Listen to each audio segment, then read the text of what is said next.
Hello everyone, my name is Akash Borse and I represent this organization called as Paper Infinite Consulting. I welcome all of you to join this interesting series of interviews where we'll be talking to industry leaders and getting to know about them and their views on the journey of operational excellence and the world of transformation. It is more relevant now than ever considering the current situation, as everyone is looking for new ways to stay afloat and be relevant in this different times. So today we have with us an eminent personality. His name is Mr. Barinder Basant.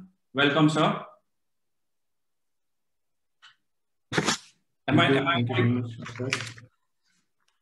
Right, right.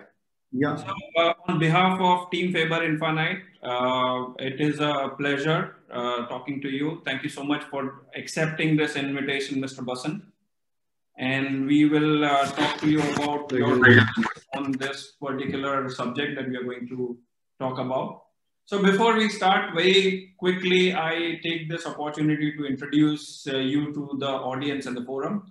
So Mr. Basant, he is an eminent personality in this domain of operational excellence, organizational transformation, where he brings in more than 28 years of experience in managing various facets of business. So he's a strategist, he's a thinker and an innovator, if I may add so. So he has worked across several functions in various different industries. So may it be chemicals, apparels, retail, hospitality, construction, manufacturing, and services. So he comes from a diverse background with his expertise of operational excellence and putting the tools into practice in different domains. So of course he has made a breakthroughs in different facets, whether that is in terms of business process or implementing Lean or Six Sigma principles. Currently, he is serving as CEO of Techsport Syndicate India Limited. So welcome again, sir. How are you today? Thank you so much. I'm fine, doing well. Yeah, coping up. Good, wonderful. So, sir, with this, let us start with our first question. Considering your experience, which encompasses all different facets, whether that is financial management, strategic management, or operations, you could analyze the needs and unique solutions which were designed by you in the past. So our audience would want to know more about your journey in this domain of organizational transformation and change management. Yeah. First of all, Akash, thank you for such a decent and nice word of praises. I really don't know whether I deserve so much or not, but nevertheless, yes, the journey has been pretty interesting one.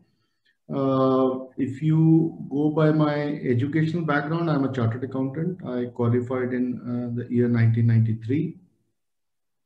And, from there on, I was into traditional roles of, like finance and accounting and financial management of some startups, and then, financial reconstruction of organization, which were basically into stresses due to, unfavorable debt situation and all those things. So those were traditional functions which I was handling, and I indulged myself into setting up startups to begin with my career, and then moving on to corporate and financial reconstruction of the organizations, where various tools were deployed to financially revive certain stressed out organizations. And I got a breakthrough into getting into this very interesting domain of operational excellence when, due to some career moves I had, where I joined an organization called Must Garments, which was into apparel manufacturing and exports. And therein, when I landed over in Dhaka, then all the domain disciplines were basically destroyed, where a finance person was asked to do so much beyond the finance, because the gentleman who owned the organization, I had very high regards for him, and he didn't believe in people's he called education and the constraints which are set up by education as like burdens. He believed in bringing out the potential into the people, and basically charging up their personalities to the best of the advantage of organization. That is where this domain of operation excellence, where I was like thrown in front of wolves, if I could say that, on the shop floor, and said, okay, this is a challenge which is thrown across you. Can you do it? You are a chartered accountant, and you are a finance man. Fair enough. You have done. And by that time, I already had about 12 to 15 years of experience under my belt, but purely finance domain. So that is where it all started, where the shop floor management and all those things happened to me. And thereafter I picked up, and I really realized that the real contribution of a professional is not limited to a domain expertise. You need to be, if you have to manage a business, you have to be basically get into something which is called a generalist, where you can have a jack of all trades but master of none. So I had a very brief stint in Dhaka, but in that brief stint, I set up 3-4 manufacturing facilities, reconstructed the operational parameters of existing organization, help them rebuild their shop floor management styles, and brought in a lot of inputs, because one, it was apparel. Second, it was a very fast moving kind of operations, because efficiency levels were very high to begin with, and that added a lot of pressure, because something which floats on the top, how much you can value add to it. So that was the real challenge. So my advantage over there is that, being a chartered accountant, I was able to convert everything into numbers. And when you break down things into numbers, then it becomes very, very easy to really explain to people, and put the things which are in your head into practice also. So that was one thing which I learned from there, and I implemented it very, very successfully. I was able to contribute a lot to picking up their efficiencies, bringing out efficiencies in resource management, and hitting straight on the bottom lines because of these principles, which in a fancy language we say operational excellence. So thereafter, then I got a chance to move back to India in Bangalore, and I landed up in Texport Syndicate. And since I had this experience of 2 years where a non-finance person was handling a non-finance domain and value adding to it, so it began with a different kind of challenge. And what happens is, if you have to achieve something in life, you have to be at the right place at the right time. That's very, very important. So I landed up in Bangalore in 2006. In 2006, what happened was that the apparel industry was going through a massive transformation, because quota regime was being taken away. And some of the names in the industry were actually not looking very well to shop floor efficiencies, because money was being made out of some things which was non-operational.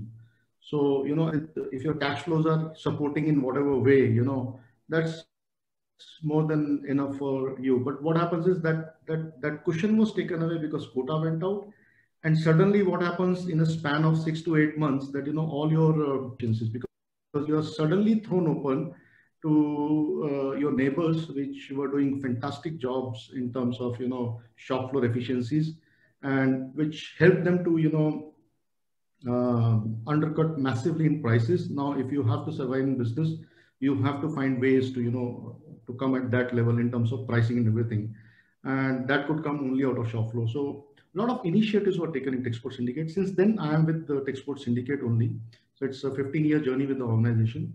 So a lot of initiatives were taken. We were one of the first organization to introduce sort of multi-product categories on the shop floor. Apparel industry at that point of time was working like a product-specific organizations, and we were the first to brought in a lot of product mix from the same shop floor. Right. So we were one of the first into the same shop floor from the same production lines. we were able to take it out. We were one of the first to implement lean culture. We did a lot of consolidations in our operational methods. And by those consolidations, a large chunk of overheads was spread across and was rationalized over larger capacities.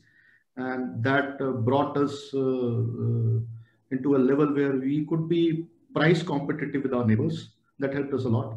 And then, we worked on, lean management, shop floor practices, reducing inventories, bringing better resource utilization onto the shop floor so as to add to the profits.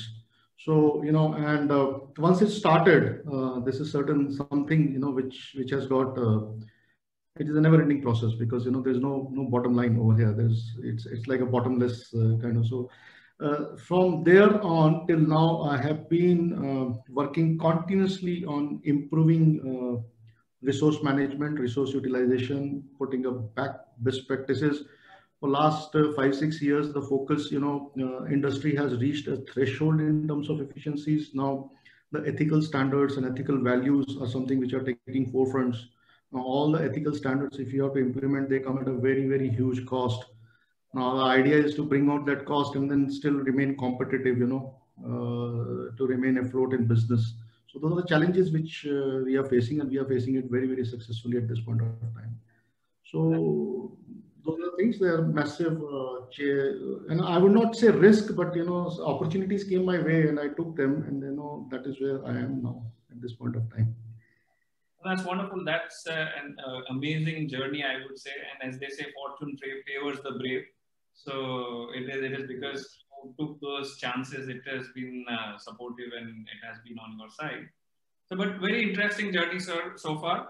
So there are like few points that you mentioned, which I would want to reiterate that comes to my mind as we go ahead in this particular interview or discussion. So one is where you said that you were thrown in front of pack of wolves. It is something like jumping into the pool and learning by doing. That is something which is core to the philosophy of operational excellence. Am I audible, sir? Hello? Hello? Hello? Yeah, I can hear you. Yeah, Akash. Yeah. So what I was saying is that when you said that you were thrown in front of a pack of wolves, it is something like jumping into the pool and learning by doing. So which has always been the core. And as long as it is tangible, it is easy for us to convince all the stakeholders. So that's where the tangibility also comes into picture. I completely agree with you there as well. And finally, as they say, the biggest room on this planet Earth is room for improvement. So it's a never-ending process. I completely agree with you.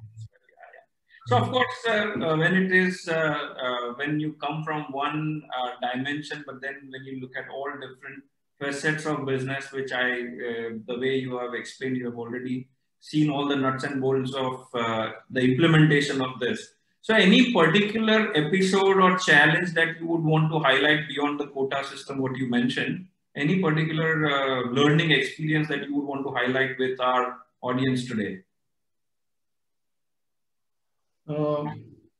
See, apparels is called mother of all industries. The simple reason for that is, the kind of variables this industry throws upon you and day-to-day management is pretty humongous. And, you wake up every day to find a new challenge. So, for last 15 years, I do not think that I can single out anything, but there have been some pretty interesting things which have happened. The things are like,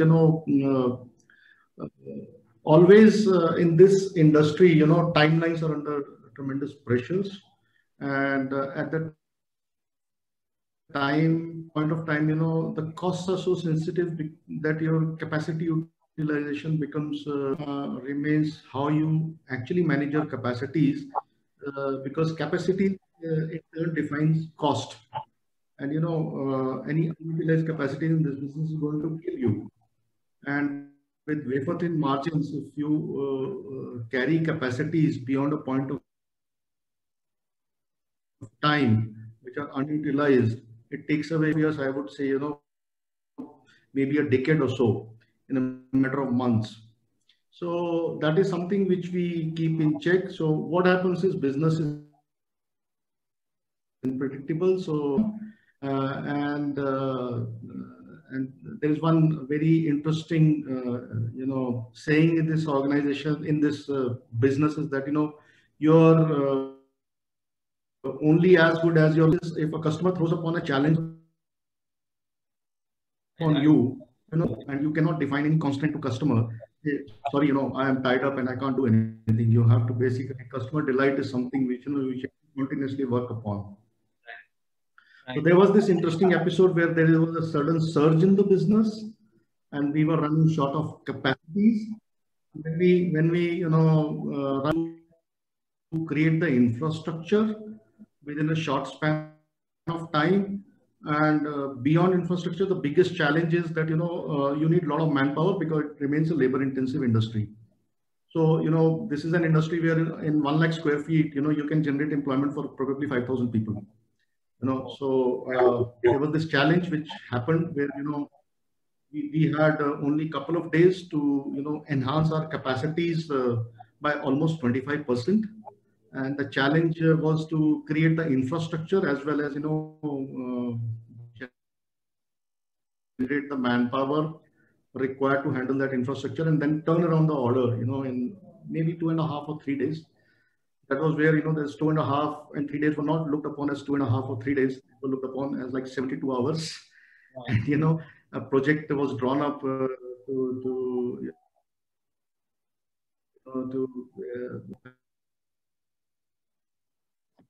I am those days, 72 hours of capacity.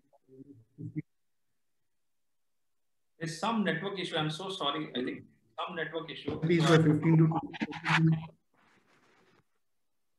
Hello. I think there is some network issue. I'm so sorry. I don't know where it is.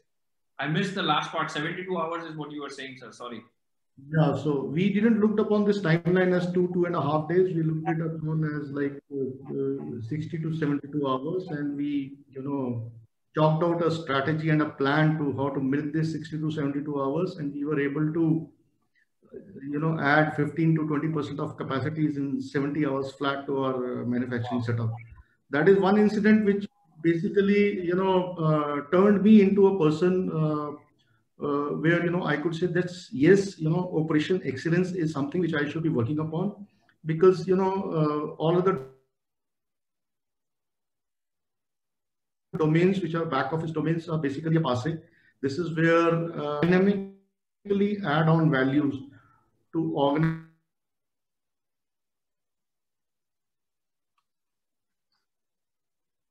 organization day in and day out. At least, if a person picks up the course of life, that is one incident I could say that I was able to do it.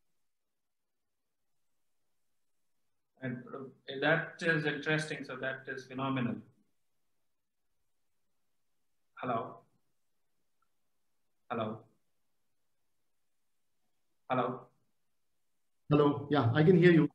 Yeah, Mr. Basan, I don't know. There's some network issue, but then I heard it. Yeah, now. I can hear you. I heard it now. It is a phenomenal experience when you say within 72 hours you set up and you increase the capacity by 15 to 20%. That is phenomenal. And I'm sure when you said that this lean and operational excellence principles have been helping, I am very glad to hear that as well.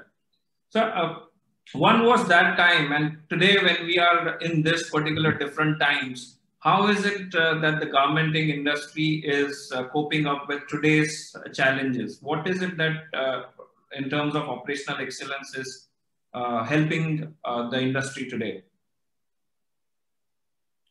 See, the challenges today are of different kinds. One is, of course, comes from top, where, the markets in last 8 to 9 months have shrunk, and they are continuing to shrink. And, in these kind of times, if you have to survive in business, you need to remain super competitive.